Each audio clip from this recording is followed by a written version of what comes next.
Hello champions, કેમ છો? મજામાં? कैसा? Okay, so here we have another special question number series 3 for you. So इससे पहले होप आपको मज़ा आया होगा दो सीरीज़ में मेरे, तो आपने भी क्वेश्चन सॉल्व किए होंगे बहुत सारे कॉन्सेप्चुअल। आज भी मैं ये लास्ट सीरीज़ है बच्चों, आज हम लास्ट क्वेश्चन सॉल्व करेंगे। सो फिर से आप क्या करो, मेरे साथ पेन और कॉपी उठाओ और स्टार्ट हो जाओ। So let's start.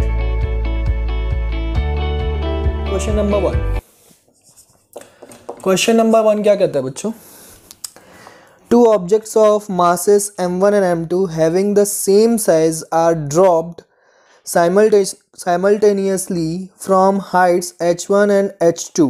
ठीक है, देखो m1 m2 दोनों का साइज जो है वो सेम है, सेम साइज। ठीक है, दोनों को ही हम ड्रॉप करवा रहे हैं। एक m1 जो है वो h1 हाइट ट्रेवल करता है और m2 जो है वो h2 हाइट ट्रेवल करता है। दोनों को ही हम ड्रॉप करवा रहे हैं, तो दोनों के लिए इनिशियल वेलोसिटी कितनी हो जाएगी बच्चों? 0। तो according to second question of motion h1 is equal to क्या मिल जाएगा हमको? हाफ g t1 स्क्वायर, और h2 इज इक्वल टू क्या मिल जाएगा? हाफ g t2 स्क्वायर, क्योंकि u वाला टर्म तो 0 हो जाएगा। ठीक है, आगे बढ़ते हैं। Find out the ratio of time they would take in reaching the ground. ठीक है, अब हमको क्या करना है? टाइम का रेशियो फाइंड आउट करना है। तो मैं क्या कर लूँ? h1 बाय h2 कर दूँ तो क्या मिल जाएगा? Half g t1 square by half g t2 square. Half G cancel out, तो क्या मिल गया? t1 square upon t2 square, ये मिल गया। इसको दोनों तरफ क्या कर दो? स्क्वायर रूट कर दो। तो t1 अपॉन t2 जो है वो कितना मिलेगा आपको? Root over h1 by h2। ये इसका रेशियो है। क्लियर है? ये हमको रेशियो मिल गया। अब इसमें कंडीशन दिया हुआ है। फर्स्ट कंडीशन ये दिया हुआ है बच्चों कि one of the object is hollow and the other one is solid. अगर क्या हो जाए, एक हॉलो ले ले, मतलब ये वाला अगर हम हॉलो बोल दें और ये वाला सॉलिड बोल दें, ये वाला हॉलो बोल दे और इसको सॉलिड बोल दे, तो क्या इफेक्ट पड़ेगा? क्या टाइम अलग अलग जो इनका रेशियो है वो क्या चेंज होगा? ये क्वेश्चन पूछ रहा है। तो क्या होगा बच्चों? देखो, अगर हॉलो है तो ऑब्वियसली बात है उसका मास का क्या हो जाएगा? m1 जो है वो लेस देन हो जाएगा किससे? m2 से। m1 जो है वो m2 से लेस हो जाएगा। अब आप एक बात बताओ, g जो है उसका फॉर्मूला क्या होता है? gm बाय आर स्क्वायर, ये फॉर्मूला होता है ना। अर्थ से ले लेते हैं तो कैपिटल आर स्क्वायर लिख देता हूँ, तो gm बाय आर स्क्वायर। यहाँ पे देखो इस फॉर्मूले में g जो है वो डजंट डिपेंड ऑन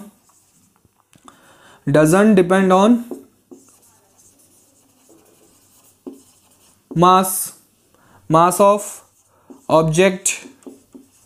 ऑब्जेक्ट के मास पे डिपेंड नहीं करता है। g की वैल्यू जो है ऑब्जेक्ट के मास पे डिपेंड नहीं करती है। तो जब g जो है ऑब्जेक्ट के मास पे डिपेंड नहीं कर रही है तो उसका टाइम जो रेशियो है वो भी चेंज नहीं होगा, क्योंकि g की वैल्यू तो सेम रहेगी ना बच्चों। g की वैल्यू सेम रहेगी, ये कैंसल आउट हो जाएगा। हाइट तो चेंज होने से रहा है ना, तो हाइट जब g की वैल्यू सेम रहेगी तो t की वैल्यू भी सेम रहेगी। Therefore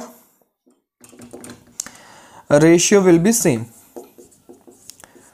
ratio will be same. ठीक है, अब एक हॉलो एक आपने क्या ले लिया?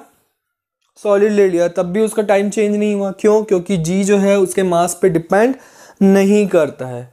ठीक है, अब बोल दे कि दोनों हॉलो, बोथ आर हॉलो, तो m1 जो है m2 के इक्वल हो जाएगा।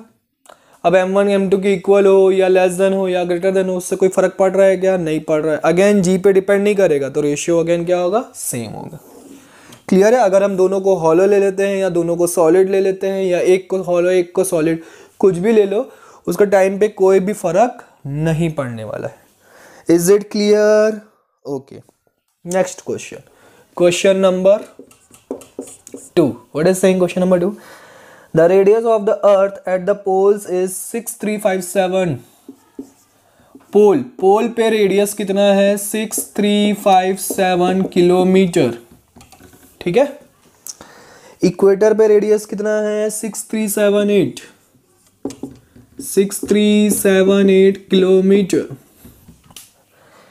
Calculate the percentage change in the weight of a body when it is taken from the equator to the poles. जब वो इक्वेटर से पोल में जाता है तब हमको फाइंड आउट करना है कि उसके वेट में कितना परसेंट चेंज होता है, ठीक है। अब एक बात बताओ, इक्वेटर पे एट इक्वेटर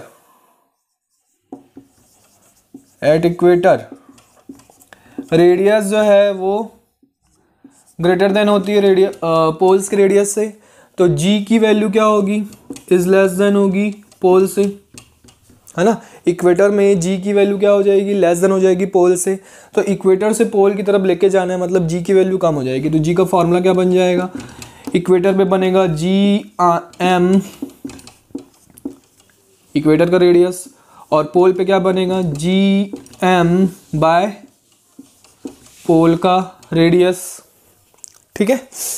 अब इसमें वेरिएशन निकालते हैं, वेरिएशन बिटवीन देम। वेरिएशन कैसे निकालेंगे, इन दोनों को माइनस करना पड़ेगा। जी माइनस जी पी करेंगे कि जी पी माइनस जी करेंगे, कौन बड़ा है जी पी बड़ा है, तो जी पी माइनस जी करेंगे। यहाँ पे फॉर्मूला लगाएंगे जी पी माइनस जी, ठीक है। Variation between them g P minus g, तो इन दोनों को वैल्यू पुट कर दो, तो देखो जी एम दोनों में से कॉमन निकल जाएगा। मैं डायरेक्ट लिख रहा हूँ बच्चों, जी एम जो है इसमें से क्या हो जाएगा, कॉमन निकल जाएगा। तो 1/RP² माइनस 1/RE² मिलेगा। क्लियर है। अब हमको क्या करना है, परसेंट में फाइंड आउट करना है। तो परसेंट में फाइंड आउट करना है तो हम क्या करेंगे, परसेंटेज फाइंड आउट करना है तो हम क्या करेंगे, जी एम, इसका मैं एलसीएम ले लूँ तो क्या मिलेगा, RE² minus RP² divided by RE² into RP², ये मिल जाएगा एलसीएम लेने पर, divided by GM by RE², GM by RE² से इसको क्या करेंगे, हम डिवाइड करेंगे, ठीक है। GM बाय RE² से क्या करेंगे, इसको डिवाइड करेंगे इंटू 100। इक्वेटर से हमको कहाँ जाना है, पोल्स की तरफ जाना है ना। तो पोल्स पे कितना इफेक्ट पड़ेगा, इसलिए हम क्या करेंगे, इक्वेटर से डिवाइड करेंगे, इक्वेटर की जी से डिवाइड कर देंगे। तो GM will be cancel out, percentage निकालना है, RE² will be cancel out, तो आपको क्या मिलेगा, RE² minus RP² divided by RP² into 100। अब यहाँ पे आप क्या करो, RE और RP की वैल्यू पुट कर दो, गिवन है हमको। वैल्यू पुट करने पर आपको आंसर आता है 0.7%, ठीक है। वैल्यू पुट करके सॉल्व करो, उसका आंसर आएगा 0.7%। तो 0.7% क्या होता है, उसके वेट में क्या होता है, चेंजेस आता है, अगर रेडियस इतना इतना है तो। क्लियर है, समझ में आया, बन जाएगा, नोट कर लो फटाफट। Okay, now question number 3। मजा आ रहा है बच्चों, स्पेशल क्वेश्चन की सीरीज करने में मजा आ रहा है ना, अच्छे क्वेश्चंस मिल रहे हैं, ठीक है। ओके, नेक्स्ट क्वेश्चन के 3 पार्ट है। फर्स्ट पार्ट का क्या कह रहा है, will a sheet of paper fall slower then one that is crumpled into a ball in vacuum, why. Will a sheet of paper, देखो एक शीट ऑफ पेपर लिया हमने और उसको क्रम्पल करके एक बॉल बना लिया। ऐसे क्रम्पल करके हम करते हैं ना, बॉल बना के फेंकते हैं, स्कूल में एक दूसरे को मारते हैं। तो एक शीट ऑफ पेपर है और एक उसी का बना हुआ क्या है, बॉल है, ठीक है। अब अगर उसको हम क्या कर रहे हैं, फॉल करवा रहे हैं वैक्यूम में। कहाँ पे, वैक्यूम में फॉल करवा रहे हैं। तो आपसे क्वेश्चन पूछ रहा है कि क्या शीट ऑफ पेपर जो है स्लोअर होगा देन बॉल से, और आपको रीज़न बताना है वाई। अब बताओ आप, चलो जल्दी से कमेंट करो आंसर। क्या ये शीट ऑफ पेपर वैक्यूम में बॉल से, उससे बने हुए क्रम्पल्ड बॉल से क्या वो उस स्लोअर गिरेगा, स्लोवली गिरेगा नीचे? तो आंसर है नो। क्या है आंसर? है नो। इन वैक्यूम नो, वहां पे एयर रेजिस्टेंस बिल्कुल नहीं होता, because no any air resistance there. अब एयर ही नहीं है तो भैया एयर रेजिस्टेंस कहाँ से होगा? वैक्यूम मतलब no air, because no any air resistance is there,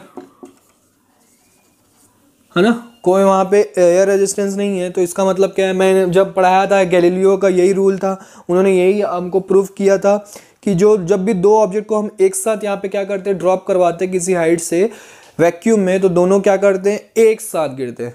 उनमें कोई भी टाइम में चेंज नहीं होता, कोई स्लोअर या फास्टर नहीं होता, भले उनका मास जितना भी हो, हैवी हो, लाइटर हो, उससे कोई फर्क नहीं पड़ता। क्लियर है? अगर आपके पास कंडीशन क्या हो? वैक्यूम हो। Is it clear?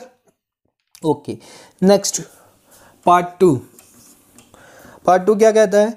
Show mathematically that acceleration experienced by an object is independent of its mass. G जो है वो does not depend on mass of object, object पे मास पे डिपेंड नहीं करता है। ये हमको ऑब्जेक्ट प्रूफ करना है। चलो प्रूफ कर देते हैं। सबसे पहले एम जी, हमको एक डायग्राम बनाना पड़ेगा। एक अर्थ बना लिया, यहाँ पे हमने क्या किया, एक एम मास का ऑब्जेक्ट रख दिया, तो उसका डाउनवर्ड डायरेक्शन में क्या लगेगा? एम जी एक फोर्स लगेगा, और ये अर्थ जो है उसके ऊपर कौन सा लगाएगा? ग्रेविटेशनल फोर्स लगाएगा, जिसका फॉर्मूला क्या होता है? G M M by R square. ठीक है। अब ये ग्रेविटेशनल फोर्स जो है वो ग्रेविटी फोर्स, दोनों ही क्या होते हैं? इक्वल होते हैं। ये भी तो ग्रेविटेशनल फोर्स ही है, डाउनवर्ड डायरेक्शन में क्या कर रहा है? ग्रेविटेशनल फोर्स लग रहा है। तो F is equal to F, therefore आपको क्या मिलेगा? M G is equal to G M M by R square. ये पहले भी प्रूफ कर चुके हैं हम। तो G इज इक्वल टू क्या हो गया? G M by R square. Therefore G is not proportional to, does not depend on mass of object. Third part, ठीक है, मैथमेटिकली प्रूव कर दिया हमने। थर्ड पार्ट क्या कहते हैं? Show that the value of g की वैल्यू प्रूव करनी है हमको। 9.8 मीटर पर सेकेंड स्क्वायर कहाँ से आया? कहाँ से आता है? जी की वैल्यू क्या है? आपको गिवन भी है और हमको तो याद भी है। ठीक है, तो जैसे कि यहाँ पे गिवन है 6.7 into 10 to the power -11 kg metre square per newton metre square per kg square. ठीक है, newton metre square per kg square, ये जी की यूनिट होती है। ठीक, और क्या गिवन है? हमको क्या चाहिए? और इस फॉर्मूले में पुट करने के लिए मास ऑफ अर्थ चाहिए। मास ऑफ अर्थ कितना होता है? 6 into 10 to the power 24 kg। यही होता है, यही गिवन है क्या? हाँ जी, यही गिवन है। और क्या चाहिए हमको? रेडियस चाहिए। रेडियस कितना होता है? 6.4 into 10 to the power 6 metre.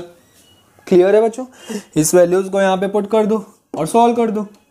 6.7 into 10 to the power -11, 6 into 10 to the power 24 divided by 6.4 into 10 power 6 का क्या हो जाएगा? स्क्वायर हो जाएगा, क्योंकि आर स्क्वायर है तो मैं 2 बार लिख देता हूँ। और 10 पावर 6 का स्क्वायर कितना होगा? 10 to the power 12। 10 to the power 12 cancel out हो गया, यहाँ से 12 बच गया, और ये 11 कैंसल आउट हो गए, यहाँ पे क्या बच गया? 1।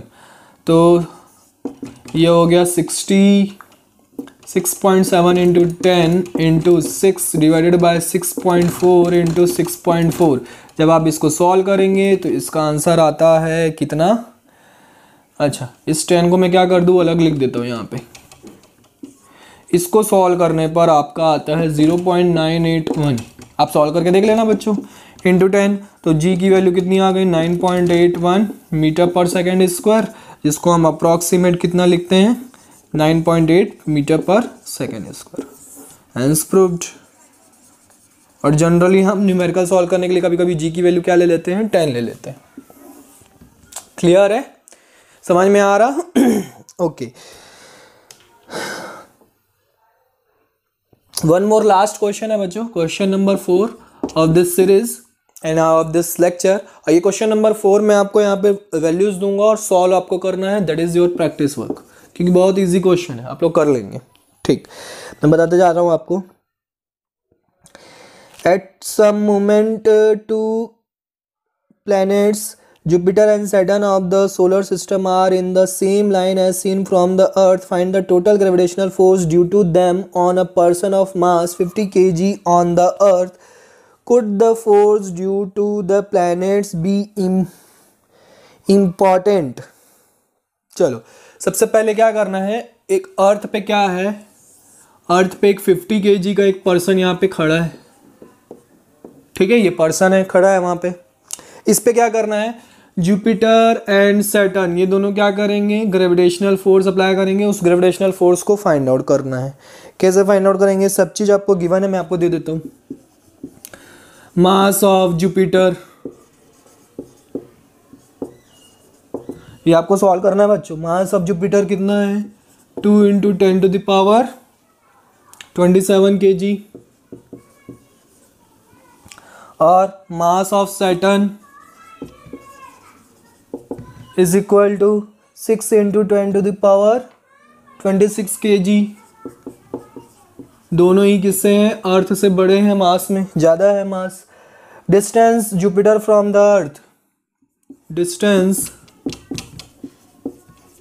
जुपिटर फ्रॉम द अर्थ कितना है, 6.3 × 10⁻11 मीटर।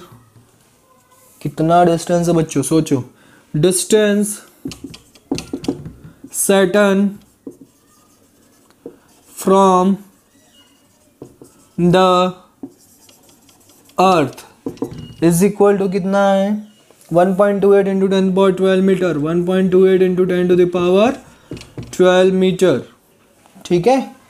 ग्रेविटेशनल कांस्टेंट जी की वैल्यू तो पता ही है हमको, 6.7 × 10⁻−11 Newton metre square per kg square, जी की वैल्यू तो पता ही है हमको। और क्या दिया हुआ है, acceleration due to gravity on the earth, small g की वैल्यू पता है हमको कितनी होती है, 9.8 metre per second square on earth. ये सारी वैल्यूज गिवन है, ठीक है। तो आपको फाइंड आउट करना है कि इक्वेटर के कारण इस पे कितना ग्रेविटेशनल फोर्स लगेगा, इक्वेटर के कारण सॉरी जुपिटर के कारण एंड सैटर्न के कारण इस पे कितना ग्रेविटेशनल फोर्स लगेगा, अर्थ के कारण कितना ग्रेविटेशनल फोर्स लगेगा। फिर लास्ट में आपको बताना है कि could the force due to the planets be important, could the force planet be due to the planets be important. तो जब हम क्या करेंगे, दोनों का कंबाइंड फोर्स लगाएंगे, जब हम क्या करेंगे, दोनों को कंबाइन कर देंगे, क्या वो दोनों फोर्स इंपॉर्टेंट हैं। तो अब जब आप फाइंड आउट करोगे और दोनों का फोर्स, अब क्या करोगे, जुपिटर का फोर्स प्लस कौन सा, सैटर्न का फोर्स जब कंबाइन करोगे तो आपको इक्वल मिलेगा अर्थ के कारण जो उस पर फोर्स लग रहा है उसकी इक्वल मिलेगा। तो इसलिए उसका कोई फोर्स जो है इंपॉर्टेंट नहीं है, उसके कारण, उनके कारण लगने वाला कोई फोर्स जो है उस पर इंपॉर्टेंट नहीं है। क्लियर है। एक क्वेश्चन इसमें भी है, एक और है बच्चों, ये सेकंड पार्ट, इसका सेकंड पार्ट ये बोल रहा है कि अगर एक शुगर वेट है, बैग ऑफ शुगर है, एक बैग ऑफ शुगर है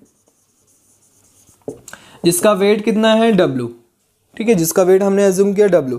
अब उसको हम क्या कर रहे हैं, इक्वेटर से हटा के अंटार्कटिका पे लेके जा रहे हैं, तो उसके वेट में क्या इफेक्ट पड़ेगा अंटार्कटिका। तो उसके लिए हमको जानना पड़ेगा थ्रू मैप कि अंटार्कटिका कहाँ पे होता है, उसकी पोजीशन कहाँ है। तो पोल्स पे उसकी पोजीशन होती है, अंटार्कटिका कहाँ पे होता है, पोल्स पे। तो ऑब्वियस सी बात है, जब हम क्या करते हैं, किसी भी ऑब्जेक्ट को या किसी भी मटेरियल को हम क्या करते हैं, इक्वेटर से पोल्स की तरफ लेके जाते हैं, तो उसका जो ग्रेविटी होती है, जी की वैल्यू होती है, वो क्या हो जाती है, इंक्रीज हो जाती है, क्योंकि आर जो है वो क्या होता है, डिक्री, कम होता है, रेडियस की वैल्यू कम हो जाती है, तो जी की वैल्यू क्या हो जाती है, इंक्रीज हो जाती है। अब जी की वैल्यू इंक्रीज हो गई मतलब वेट भी क्या हो जाएगा, इंक्रीज हो जाएगा, मतलब weight will be change. Clear है। तो ऐसे क्वेश्चंस आपसे पूछे जा सकते हैं बच्चों एग्जाम में, आपसे कोई, अब जियोग्राफी इसमें घुस जाएगी, है ना, कि मतलब किसी भी जैसे अंटार्कटिका का नाम ले लिया तो आपको फिर वो मैप याद होना चाहिए पूरे एशिया का, ठीक है। तो आपको मैप याद होना चाहिए, तब आपको याद रहेगा कि अंटार्कटिका कहाँ पे है, पोल्स में है कि इक्वेटर में है। अब इक्वेटर से अगर पोल्स में है तो इक्वेटर से पोल्स की तरफ जाएंगे तो क्या क्या होगा, क्लियर है। तो ऐसे आपको आंसर लिखना है। तो यहाँ पे क्वेश्चन, स्पेशल क्वेश्चन की सीरीज़ होती है बच्चों ख़त्म। इसके बाद नेक्स्ट लेक्चर में हम नया टॉपिक लेके आएंगे और जस्ट वेट एंड वॉच। थोड़ा सा तो सस्पेंस रहना चाहिए बच्चों, है ना। तो आप क्या करो और इसके क्वेश्चंस प्रैक्टिस करो। अगर आपको कोई डाउट होता है तो आप हमको कमेंट करो, हम आपके सारे डाउट्स क्लियर करेंगे। Okay champions, bye bye, take care, see you in the next lecture.